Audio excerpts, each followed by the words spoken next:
What is the deal, Reapers? What is the deal? We are here. It's the Reaper Training Podcast. We hitting you guys today with some more motivation, some more topics, some more real life topics. You know, we keep it all the way 100 over here at Reaper Training. I told y'all before, man, we getting into relationships, right? We got different relationships in life. You got girlfriends, you got boyfriends, you got friends, you got family. There's a lot of relationships that you go through in life, and every relationship is super important. Every relationship is very, very crucial to your growth and development. It's very crucial to your health and well-being, your mindset, how you react to things, how you live your life. It'd be very, very almost. It'd be very, very naive to think that you're not really gonna take into account your relationships with people. You know, we all have the mentality of fuck everybody type mentality, but at the end of the day, you're always gonna have some individuals that you need to interact with, that you need to share a bond with, and some type of love. And today we want to talk about that, just to kind of get on the pros and cons of things, give a little advice. You know how we do here at Ruby Training. And today we have one that is very, very, very, very prevalent for all of us, because we all want love, right? We all want to interact and be cared for by somebody. It's human nature. Humans by nature want to engage in some type of love. And whether you have a girlfriend, whether you're female, you have a boyfriend.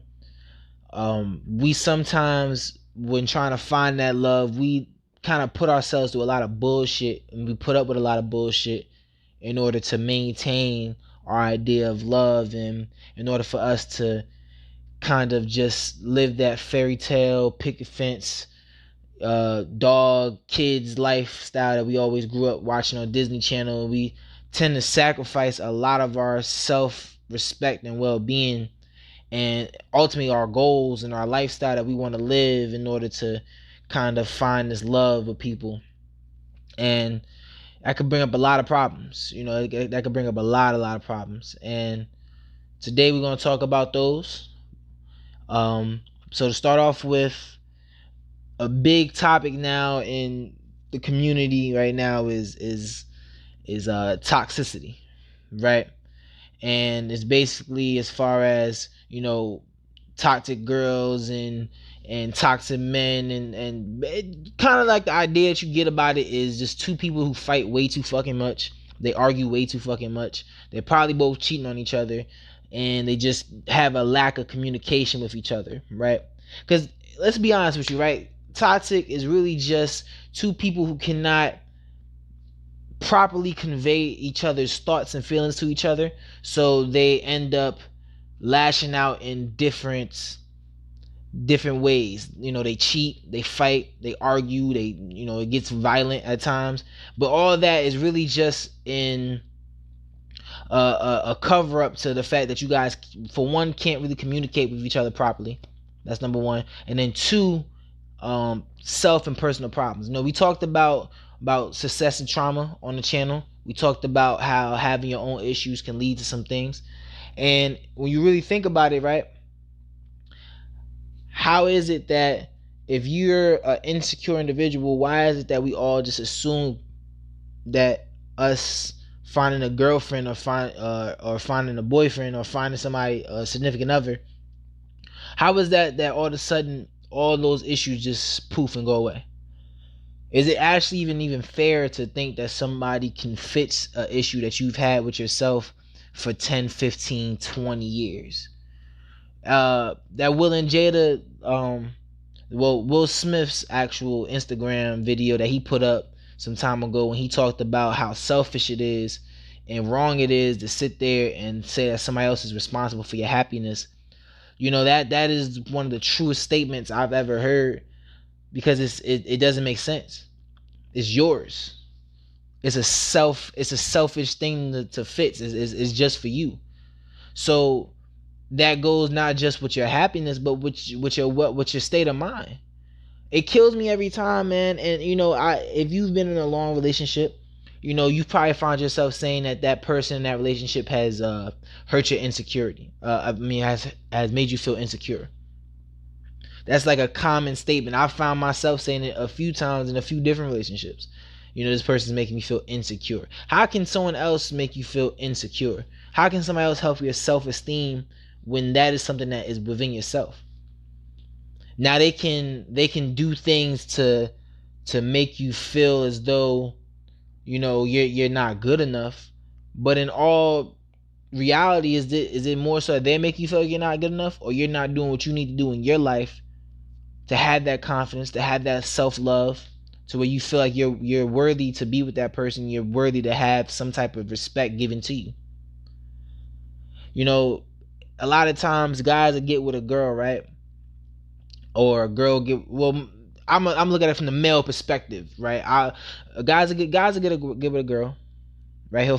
One day maybe you just out. Let's say normally as a dude you'll normally pull like some eights, right? Like you're normal, like you can get an 8 on a consistent basis, but let's say one day you get lucky and you pull a 9, right?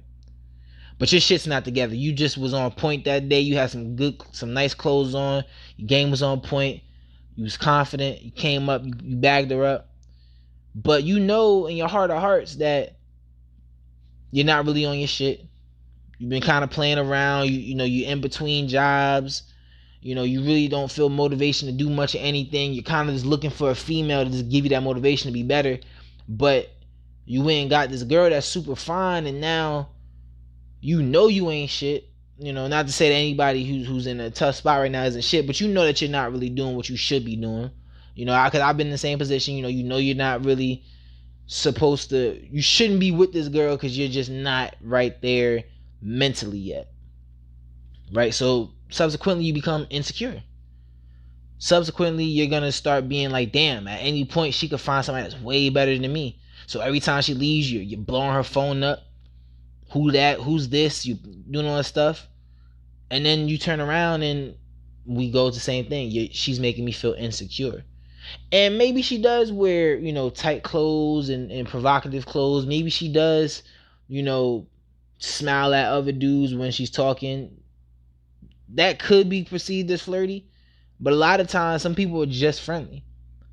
But those insecurities can fester because you went into a relationship expecting for somebody else to make you feel how you're looking at somebody else to try to make you feel secure about yourself, to try to make you feel happy, to try to like fix all your inner demons that you have, when that is your responsibility. That's no one's responsibility but your own to fix that type of thing. And then that's when the toxic issues come in. That's when you start to arguing, you start to fighting. And you're a super insecure dude with no type of self-esteem. You're probably gonna put your fucking hands on a girl. That's what all that starts to brew into. A lot of these dudes out here that be fighting these girls and whatnot, they're super feminine. They don't have any type of security about themselves. They're not confident, and they end up putting their hands on these females. How many, I've grew up around a lot of men who put their hands on females. I've seen almost all the women in my immediate family have a man put their hands on them, and all of them have the same. When I look back on it, they all have the same consistencies in character. They overweight, or they're kind of short, or they've had a fucked up life, and they don't got shit going on with themselves. They in their 30s and they kind of just bullshitting with life. They all have the same consistencies as far as individual wise, and it's just the fact that they just are not men that have their shit together. They can be easily influenced to lose their temper and things like that because they're just not truly masculine men, and they also don't have anything that they're not doing anything to better themselves. And that's been the consistency with the men that I've encountered that put their hands on females. And that's where the toxicity comes from in these relationships. And it's the same vice versa with these girls that put their hands on men.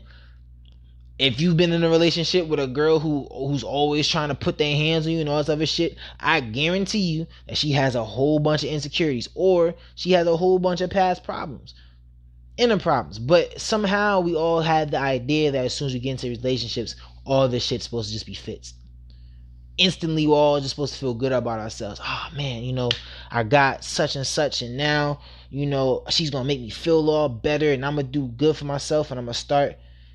And when the relationship gets rocky, and all of a sudden now you don't give a fuck about going to school no more. You don't give a fuck about trying for that new job, going for that new promotion. You don't give a fuck about anything. You just arguing, you just fighting.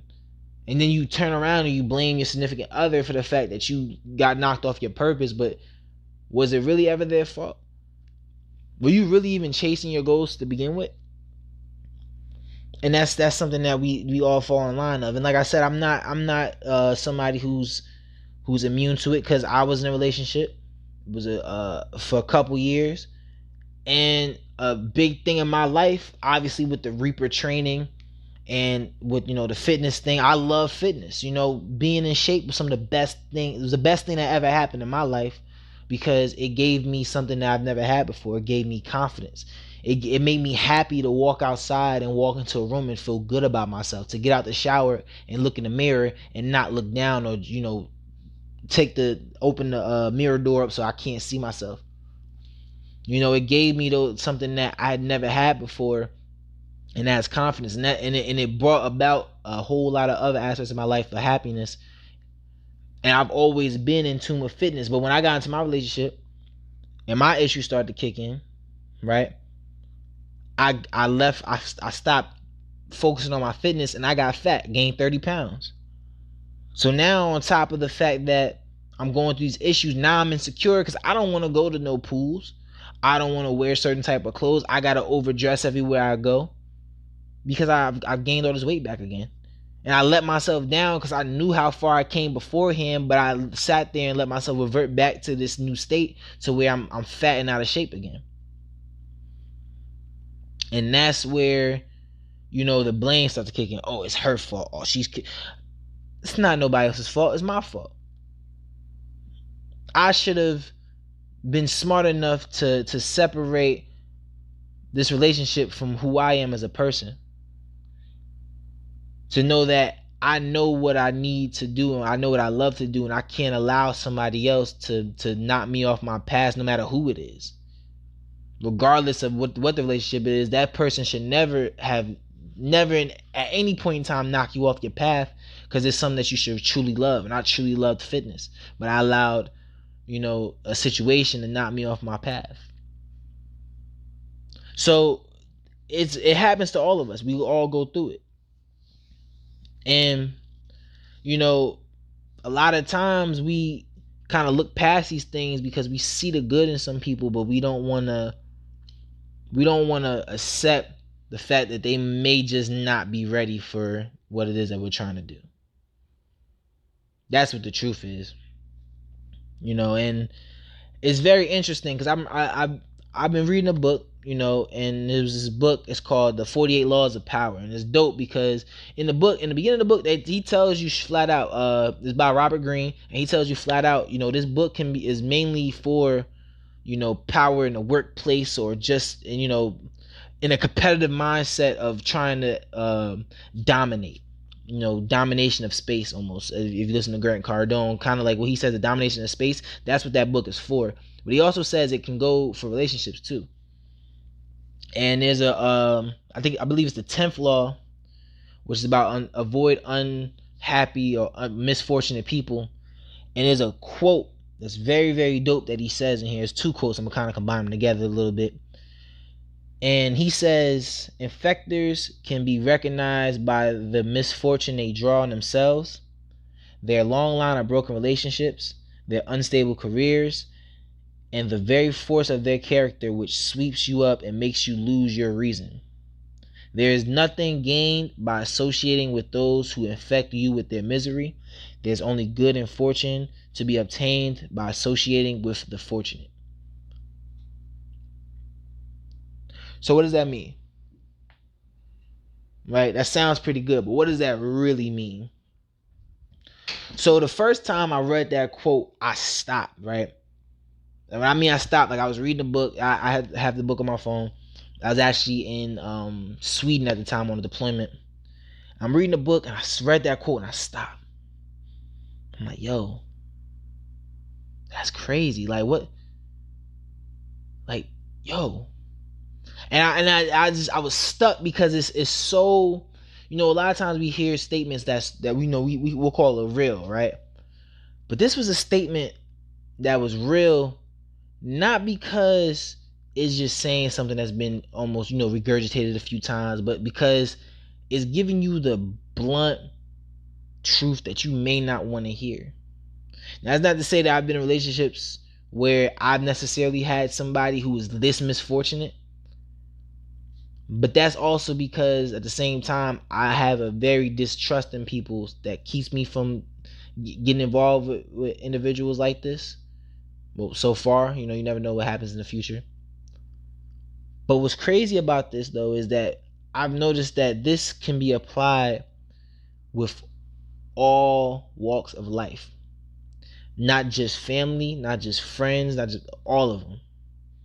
Because I've come in contact with this quote and with these type of individuals for more than just with females. I've encountered it with friends, I've encountered it with family, I've encountered it with coworkers.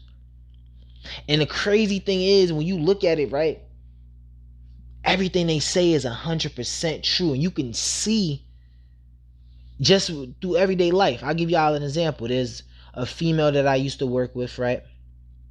Wasn't a bad female, but just a very misfortunate female. You know what I'm saying? She just always, what they call it, can't get right. They just always something happens, right? She just kind of can't get out her own way. And I saw guys just kept getting in relationships with her, and each dude she got in a relationship with at this job, I kid you not, I can't make this shit up. Each guy that she got with at this job either lost that job, got into some type of debt fucking with her, or ended up depressed, just walking around looking like a zombie. He's just sad as shit. It was like 3 or 4 guys in a row, right? And they all drew to her for the simple fact that she was a very charismatic individual, right? And that's a lot of times what draws us to most people. Charisma is very, very powerful. There's an old saying, charm gets you everywhere. Charisma is big, right? And obviously sets and things like that. And I couldn't tell you exactly what she was doing to them to make them act that type of crazy. She probably was putting it down, but that's neither here nor there. But the effect was the same, and you could see that a lot of times. And I saw it with, I learned from other people's mistakes through my friends' relationships, through my family's relationships, through some of my relationships, friends and family, and it all came with the same agenda. It all came with the same outcome. You interact with these people, you decide to disregard their what did Robert Greene say? You decide to disregard their long line of broken relationships, their unstable careers, the very force of their character, which sweeps you up and makes you lose your reason. You decided to say fuck it. That's family, or that's my homeboy, or this is my baby. You know what I'm saying? We decided to let it slide, and the next thing you know, we're swept up in it.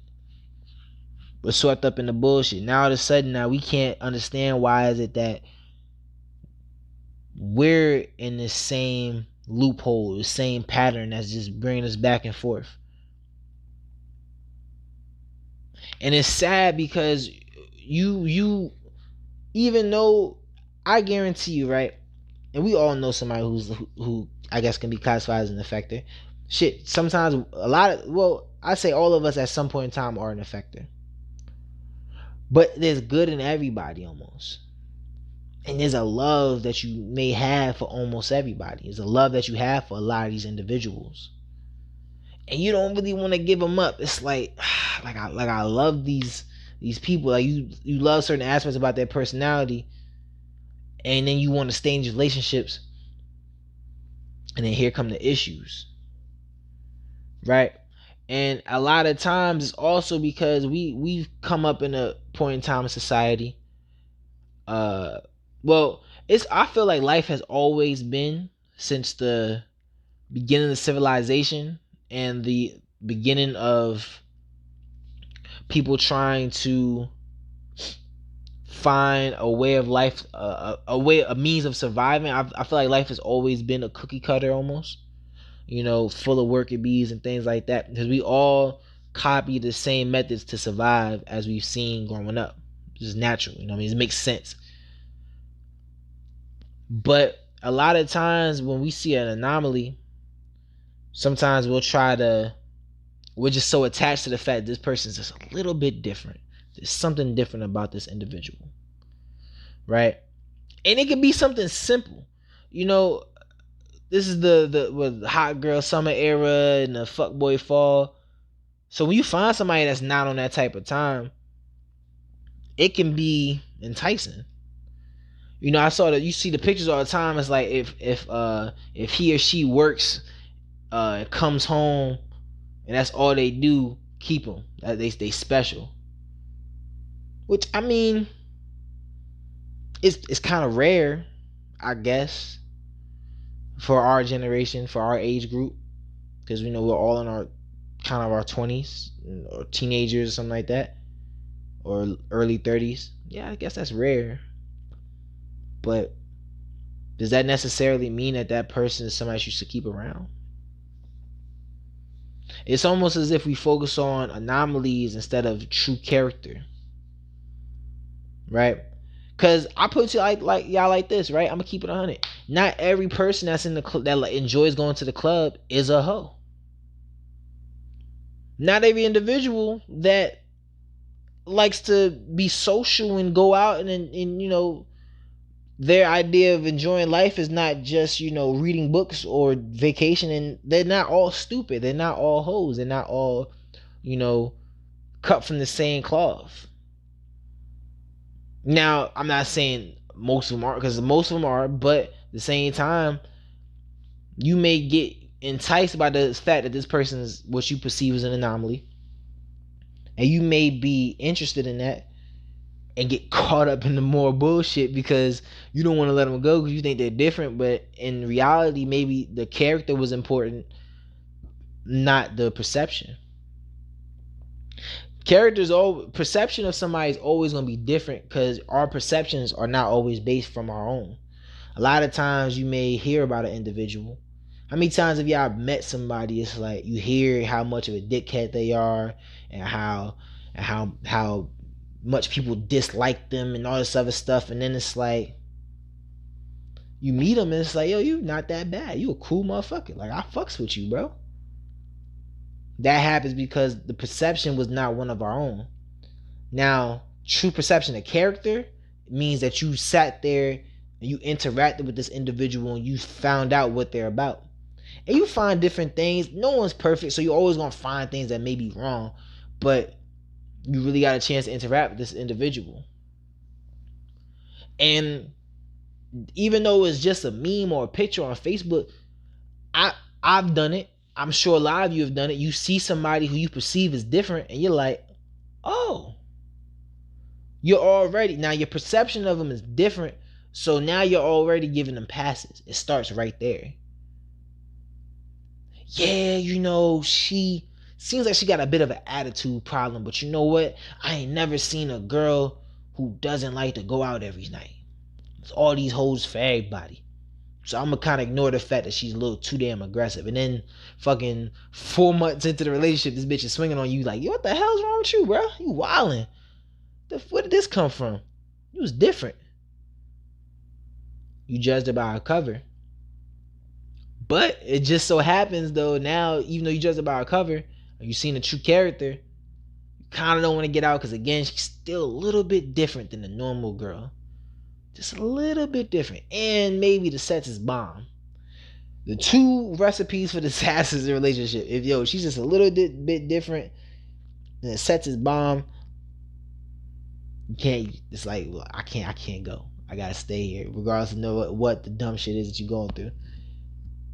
For me, it's not so much of an anomaly. I've always been the type, I love personalities on females, so if I can hang out with you like you my homeboy, like we're good friends, we can enjoy each other's company without, it being me like waiting when the fuck you're gonna leave, then that's what normally catches me in there. And I've got myself in some bad predicaments because of that also. But you can't judge every book by its cover. And to top off of that subject, let me tell y'all something, man. Toxic means broke. Toxic means that you will not get that bag that you're trying to get. Let me tell you something. I don't give a fuck how y'all can get the picket fence. Y'all can force it. How many people you know force that motherfucker as hard as possible? Yeah, this shit not working, but they gonna make it work, and they gonna get married, and they gonna get a house, and they gonna have kids, and they gotta do this and gotta do that, and they get the shit, and the divorce is ridiculous. Motherfuckers is fighting, people's getting sued, bitch done killed the dog. Like, it just goes all the way south. It's a train wreck, a plane wreck, and a nuclear bomb all at the same time. No matter how you slice it, if that shit is toxic, if it's not fixed, you will end up broke. Mark my words. Especially if you're a male, especially if you get married. I don't believe in marriage. I'm going to have a whole nother podcast on that another time. I don't advise for any men out there to get married, bro. There's other ways of having a family. There's other ways of loving the woman you want to love and raising your kids to where you don't have to get the state involved, but we'll get on that on another time. But if that shit don't work, that's your ass, boy. Unless you cheated. But even then, that's still your ass. You ain't got no type of saying nothing. Hey, it's gonna get rough for you, my brother.